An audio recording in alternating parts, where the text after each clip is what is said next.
Comunicación telefónica con el doctor Ricardo Agost, a quien le damos la bienvenida aquí a Radio Única Punilla. Buen día, doctor, ¿cómo le va? Hola Luis, buen día para vos y toda tu audiencia. Muy bien. Bueno, doctor, a ver, ayer tuvimos una resolución así del Tribunal Superior de Justicia con respecto a este pedido, a este recurso de casación que habían presentado justamente la defensa de Giuliano Palotti, en este caso que se conoció como el caso Paloma, aquí en nuestra zona, y que tuvo un dictamen de la justicia en su momento, así en la Cámara en lo Criminal y Correccional de Cruz del Eje, con una condena a 7 años, y esto por supuesto que, como decíamos, fue presentado este recurso a partir del accionar de los abogados Marcelo Brito y Cristian Ayán, y que ayer, bueno, tuvo un rechazo por el Tribunal Superior de Justicia. Y este rechazo fue en forma unánime con un fallo que lo estuve leyendo, doctor, y deja deja notas muy importantes, ¿no?, para tomar en cuenta en estos casos de abuso. ¿Cuál es, doctor, digamos, su apreciación sobre este tema, siendo parte responsable justamente de todo lo que ha ocurrido al representar a Paloma en este juicio?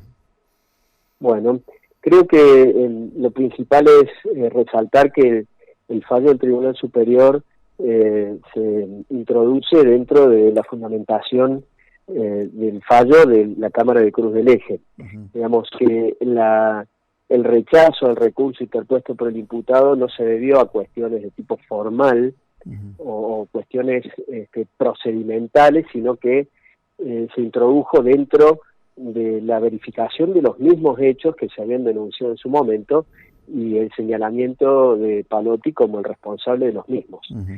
Muchas veces los recursos se rechazan por cuestiones formales, por omisiones formales, o porque el órgano revisor, en este caso el Tribunal Superior, entiende que no se han cumplido los recaudos del rito en cuanto a la interposición de recursos. No es este el caso. En este caso, el Tribunal Superior analizó pormenorizadamente cada uno de los elementos de cargo o de prueba, digamos, para decirlo más claramente, en los que se basó la Cámara para dictar la sentencia. Eso en cuanto a una primera aproximación del tema.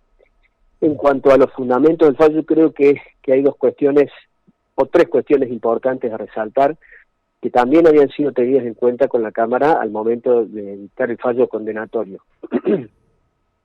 Lo primero tiene que ver con la importancia de la declaración de la víctima en un proceso de este tipo, cuando va rodeado de elementos científicos que permiten descartar la existencia de digamos, mentiras, de fabulación, de confabulación por parte de quien está declarando. Recordemos que la víctima de cualquier delito no solamente es víctima, sino también que es el principal testigo, ¿sí? Y en ese caso, la víctima no solamente tiene posibilidades de decir lo que le ocurrió, sino que una vez que decide contar la verdad en este tipo de delitos, la víctima puede hacerlo o puede decidir no denunciar, y en cuyo caso la justicia no puede proceder. La víctima también tiene responsabilidades de tipo penal, con lo cual, si sumamos a que la persona que está declarando como víctima puede ser enjuiciada en caso de incurrir en falsedades, mentir, digamos, contar una historia que no existió, y a eso, con lo cual eso de alguna manera le otorga una presión extra, ¿no?, a la víctima. Claro. Pero a su vez, si sumamos esa responsabilidad que tiene como testigo a la situación de que está rodeada de distintos efectos, digamos, situaciones de verificación sobre si está exponiendo la verdad o no, las pericias psicológicas, psiquiátricas, le da un valor preponderante en todo proceso penal, y más en un delito de carácter sexual, en el que generalmente las conductas se producen a puertas cerradas. Así es. Y con esto, digamos, concluye esta partecita. En ese sentido, tanto la Cámara como el Tribunal Superior consideró que la declaración de la víctima era el elemento nuclear, digamos, el elemento central del proceso a través del cual se va construyendo el resto de los elementos de prueba, ¿no? Así es. Eso por un lado. Sí. Sí, dile. No, que justamente también allí la vocal que emite, ¿no es cierto?, su opinión, Aida Tarditi, es muy clara con relación a esta cuestión y donde de repente justifica, porque de allí veíamos nosotros en los planteos hechos por Brito, ¿no es cierto?, donde se habla de las fechas, de que en un momento se dijo tal cosa, que después la víctima pudo ubicar en tiempo y espacio, digamos, la situación que lo lleva al juicio, ¿no es cierto?, a Palotti. Sin embargo, la doctora, con todos los argumentos que uno puede leer allí, pone en claro de que en realidad estamos hablando de que está declarando un niño y que de repente un menor y que puede haber algunas, digamos, situaciones porque se comienza a desbloquear, comienza luego de haber estado hablando con profesionales, a blanquear algunas situaciones y que esto está todo avalado también y comprobado y apoyado por las pericias técnicas, ¿no? Me parece que es importante, doctor, esa cuestión, ¿no?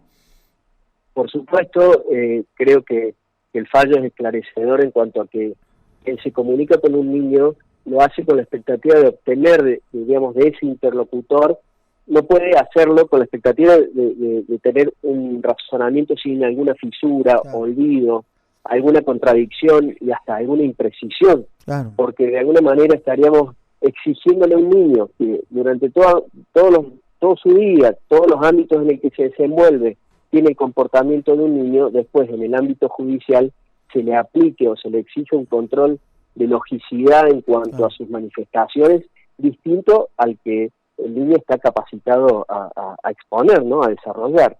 Con lo cual se tiene muy en cuenta esta situación en cuanto a que quien está declarando o quien declaró en distintas etapas del proceso atravesó desde la niñez a la adolescencia y después, hoy en día, a la mayoría de edad. Pero básicamente es eso, es el respeto a esa condición de la niñez. Es muy importante esto porque muchas veces la gente tiene temor de que si denuncia alguna situación en la que no tiene el recuerdo exacto, fidedigno de todos los detalles y todas las circunstancias que lo rodearon, piensa que no le van a creer. Y esta respuesta jurisdiccional está diciendo lo contrario. Claro. Perfecto. Doctor, y otro de los temas que se planteaban justamente, que recuerdo incluso cuando fueron las audiencias allí en Cruz del Eje, el doctor Brito salió muy enojado con las pericias psicológicas, donde la trató de mamarracho, incluso a alguna de las profesionales la había tratado como que había falseado los hechos, y sin embargo esto quedó totalmente, digamos, desmentido por la doctora Tarditi en su voto, ¿no?, donde justamente le da un valor preponderante a todas las pericias que allí se realizaron. En una de las últimas partes del fallo comienzo por el final, sí. Refiere indicando que no existe un solo elemento en toda la resolución ni en toda la causa que pueda llegar a indicar que hubo una confabulación o una maquinación entre tantos actores del proceso que intervinieron en el mismo sentido. Acá hay que recordar que no solamente se hicieron pericias psicológicas, sino psiquiátricas, y además la víctima ofreció como testigo a dos de las psicólogas que intervinieron durante el proceso asistiéndola, ¿no?, terapéuticamente. Claro. O sea que tenemos 5 o 6 profesionales del área de la salud mental que todos coincidieron en el mismo sentido. Entonces el fallo indica que no se avisora en todo el proceso, larguísimo por cierto, y con un cúmulo de prueba impresionante rendida, ningún elemento que pueda llegar a indicar algún otro tipo de conducta. Yo en esto quiero indicarte además, Luis, que cuando primero que se produjo un cambio de defensa en el medio del proceso, o diría casi no del proceso, del juicio, del debate, diría mejor en la parte final del debate. Quiero resaltar que el imputado al comienzo del proceso estuvo bien defendido. El doctor Labaño desplegó las defensas que tenía a mano en su momento. De hecho, generó una oposición a la elevación a juicio que también fue rechazada, y quizás ante la desesperación de un resultado que se veía venir, el imputado ahí cambió de estrategia o de conducción técnica. En ese marco, cuando se produce ese cambio de conducción técnica en cuanto, digamos, a la asistencia letrada, en la primera audiencia que se produce con posterioridad, llevaron a cabo un montón de actos, entre ellos la declaración del imputado, cosa que no está prevista en esa etapa del proceso. Sin embargo, nosotros prestamos conformidad para que lo hiciera. Durante esa declaración se incorporaron un montón de elementos que iba diciendo el imputado, relacionados con cuestiones económicas entre la madre de él y la madre de Jonás, y otro tipo de situaciones como que él vivía en otra ciudad y no podría haber cometido el delito que se estaba investigando y juzgando en ese momento. Y de nuestra parte nosotros en todo momento tomamos la decisión de que se incorporaran todos y cada uno de los elementos de prueba que el imputado ofrecía en ese momento. Por eso después siguieron otras audiencias con recepción de testimonios, prueba documental, informes a un escribano, un montón de elementos, digamos, que ellos quisieron ofrecer, que nosotros prestamos conformidad, pese a que el proceso ya estaba casi concluido, porque entendíamos que eran todas maniobras distractivas en cuanto a lo que realmente se estaba investigando y juzgando, ¿no? Y de hecho fue así, digamos, todas las defensas que intentó en esa última etapa del proceso, ninguna tuvieron asidero y de hecho determinaron el resultado del que hoy estamos hablando, ¿no?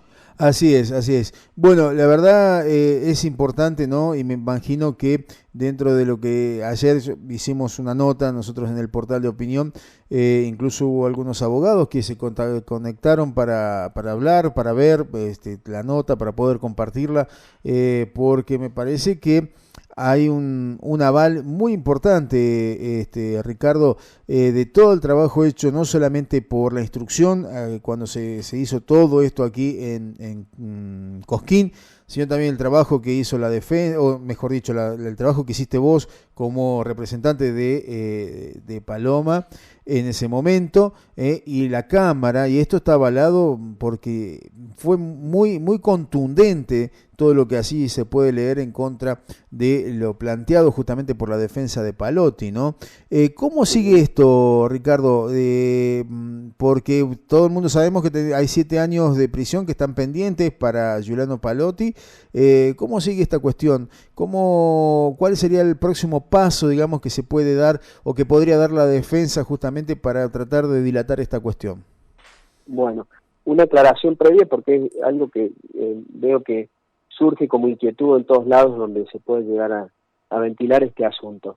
Él se encuentra en este momento en libertad porque si bien está condenado a una pena de prisión bastante elevada en términos de los antecedentes jurisprudenciales y cómo van condenando las cámaras, por la razón de que hubo un plazo de tiempo bastante prolongado entre que Jonás pudo llevar a cabo la denuncia y habían ocurrido los hechos.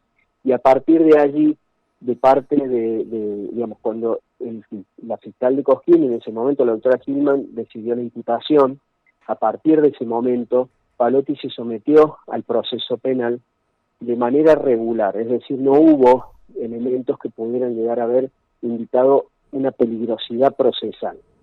Peligrosidad procesal quiere decir que la persona no se ajusta al proceso, o se escapa o intenta llevar a cabo actos, digamos, para de alguna manera afectar la prueba del juicio. En algún momento nosotros sostuvimos que él llevaba adelante tareas de hostigamiento para Jonás en la vía pública, viviendo en una comunidad muy chiquita. Igualmente eso no fue recibido por parte del fiscal. Eso indicó que se tuviese en relación al imputado la mirada de alguien que iba sometiéndose al proceso, al menos desde el punto de vista formal. Quizás lo estoy diciendo muy técnico, vos decime, pero lo que yo quiero significar es que en este caso, pese a la cantidad de años que Palotti iba a tener que cumplir en prisión, él se encuentra en libertad por esto de que hubo mucho tiempo entre la denuncia, entre el inicio de la investigación y la condena, claro, y él respetó los tiempos procesales. Eso no quiere decir que él tenga derecho a estar en libertad durante toda la condena. Él va a tener que cumplir una pena privativa de la libertad de modo efectivo. pero eso va a ocurrir cuando la sentencia, por estos argumentos expuestos por la Cámara, quede firme. ¿Qué quiere decir que quede firme? Que se agoten todos los recursos de apelaciones, para utilizar un término más conocido, con los que cuenta un imputado. Él empezó con su primer recurso al interponer un recurso de casación, que es de lo que estamos hablando hoy, Claro. y fue rechazado ayer por el Tribunal Superior, y le queda una vía más, muy angosta, para que se entienda gráficamente desde el punto de vista jurídico, se van achicando, digamos, los espacios, porque ya tenemos, piensen ustedes que tenemos 3 fiscales que han intervenido, 2 de instrucción, el doctor Bertone, la doctora Gilman y la doctora Jersicich en la Cámara, y tenemos 6 jueces, 3 de la Cámara del Crimen y 3 del Tribunal Superior, que han tenido una misma mirada sobre un solo hecho. Claro, claro. ¿Sí? O sea, estamos hablando de 9 funcionarios y magistrados que han dicho lo mismo. Claro. 9. Entonces, digamos, como que la situación de él, desde los recursos y las maniobras que puede llegar a intentar a los fines de que digamos, no se actúe de manera efectiva la ley, se van achicando. En ese marco a él le queda un recurso, que es un recurso extraordinario ante la Corte Suprema de Justicia de la Nación, que está en Buenos Aires, que lo debe interponer aquí, pero se debe analizar los elementos de procedencia, mucho más riguroso que con el recurso que él interpuso. Con lo cual le queda una vía todavía y digamos, será el Tribunal Superior, previo dictamen del Ministerio Público, ya a nivel de Fiscalía General, acerca de si cumplen los requisitos como para pasar la causa a la Corte Suprema. Claro, claro. Hay un filtro más todavía que hay que ver si puede o no puede llegar, digamos, a la Corte Suprema, luego de ese análisis, ¿no es cierto?, de los fiscales, como recién me decías. Y además hay un doble análisis desde el punto de vista de la procedencia formal del recurso, porque uno lo va a hacer el Tribunal Superior y otro lo va a hacer la Corte, si es que efectivamente pasa el primer filtro. Claro, ¿sí? claro. Si el Tribunal Superior rechazase este planteo, o eventual planteo, convengamos que todavía no sabemos si lo van a hacer o no, si lo rechaza, ellos pueden ir a la Corte por otra vía, que se llama recurso de queja, pero en ese caso no se suspendería la sentencia, con lo cual en ese caso tendría que pasar a efectivizarse la detención de él de manera inmediata. Eso puede estar ocurriendo de acá a unos 4 o 5 meses. Bien. Digamos, no lo sabemos porque depende de otros imponderables como resultan de la existencia de otras causas para resolver distintas a esta, ¿no? Bien, y hay un tiempo, me imagino que hay un tiempo establecido para poder presentar ese recurso, ese último paso, digamos, debe haber un tiempo justamente que ya está establecido para que se concrete. Por supuesto, es muy breve, vamos a esperar en las próximas semanas si lo concreta y en función de eso veremos cuál es digamos, el seguimiento que haremos nosotros del proceso. Por último te pregunto, Ricardo, para ilustrar a la gente y también otra de las dudas que surge, en el caso de hacer efectiva la prisión, ¿se arranca desde el día 0 para los 7 años o hay algún cómputo previo que disminuya esos 7 años? No, de ninguna manera. El cómputo previo ocurre cuando la persona está detenida de manera preventiva, y esos días que pasa en prisión, por supuesto que se restan de los días que le quede por cumplir. En este caso, como él no ha estado detenido nunca, los 7 años son en su totalidad. Así es. Nosotros tenemos un sistema carcelario, una legislación de fondo que establece que después de cierto tiempo, buena conducta, y si dan los análisis, digamos, de los distintos facultativos, la persona en definitiva no termina cumpliendo 7 años de prisión, sino 2/3 de la condena, en la medida que se comporte, digamos, respetando los reglamentos carcelarios y se establezca que existen, digamos, situaciones de recuperación, ¿no? Si no, de lo contrario, deberá cumplir los 7 años de prisión.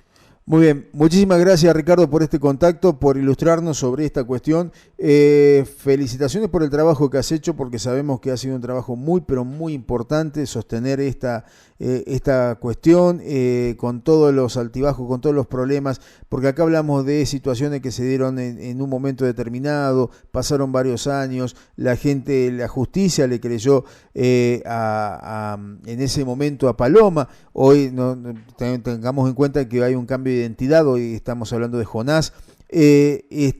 Y todo esto, bueno, gracias también a ese soporte legal que le has podido dar y acompañar.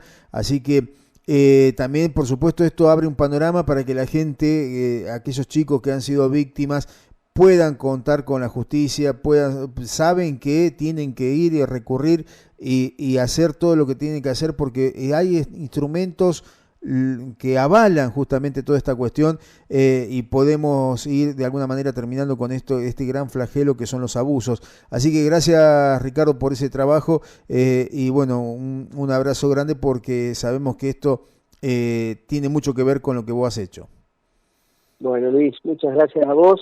Como último mensaje, resaltar lo que has manifestado en relación a que la gente tiene temor, de que no le van a creer, de que el sistema defiende a la otra parte o al victimario, y bueno, hay un nuevo cambio de paradigma en todo este tipo de asuntos que tienden a proteger a la víctima. Así que bueno, te mando un abrazo grande, te agradezco a vos y un cordial saludo para todos. Muy bien, muchísimas gracias, Ricardo. Estábamos hablando entonces con el doctor Ricardo Agós, que justamente estuvo allí representando en su momento a Paloma Sánchez Apendino, en este caso de este juicio que se le llevó contra Giuliano Palotti por una cuestión de abuso en su momento, y que bueno, fíjate vos cómo ha pasado por todos los filtros, por todos los estamentos, y cada vez la situación es más complicada para Palotti. Esto ha sido un duro revés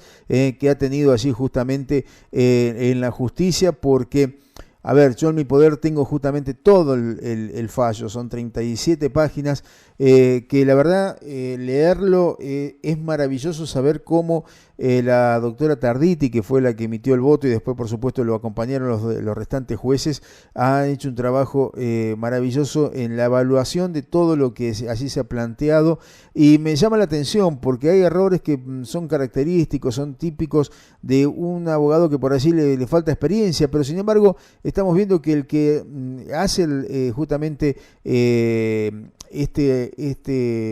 esta presentación ante el Tribunal Superior de Justicia es un ex fiscal o un general de la provincia de Córdoba. Estamos hablando del doctor Marcelo Brito, con amplia experiencia, y sin embargo quedó, la verdad, muy fuera de foco con relación a su planteo y toda la respuesta que le fue otorgando la justicia, porque avaló plenamente todo lo desarrollado, no solamente por la Fiscalía, sino por la Cámara en lo criminal y correccional de Cruz del Eje. Y la verdad, insisto en esto, tiene mucho que ver también en el trabajo que ha hecho justamente el abogado que en ese momento representaba a Paloma y que la sigue representando. Estamos hablando del doctor Agós. Y bueno, es importante esto. Es importante saber que la justicia trabaja, cuando se pone a trabajar lo hace y lo hace muy bien, y que acá no hay vuelta que darle. Acá no hablamos de una justicia machista, ni patriarcal, ni nada que se le parezca. Cuando hay que repartir las condenas se reparten como corresponde, ¿sí?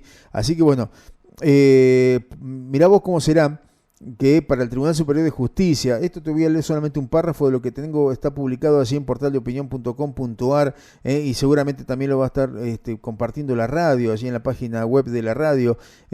Para el Tribunal Superior de Justicia, toda la argumentación presentada en este sentido, al igual que aquella que intentó desviar la cuestión hacia un problema familiar por cuestiones económicas, está totalmente desvirtuada, por cuanto se aprecia que soslayan el completo marco probatorio ponderado por la Cámara y efectúan críticas aisladas, centrando su esfuerzo en analizar separadamente la evidencia colectada. Vale decir, es un manotazo de ahogados como para ver si pueden de alguna manera morigerar un poquito la situación de Giuliano Palotti. Vamos a la música y volvemos para el cierre. A cada instante, comunicando los hechos más trascendentes. Única, la mejor opción para estar bien informado.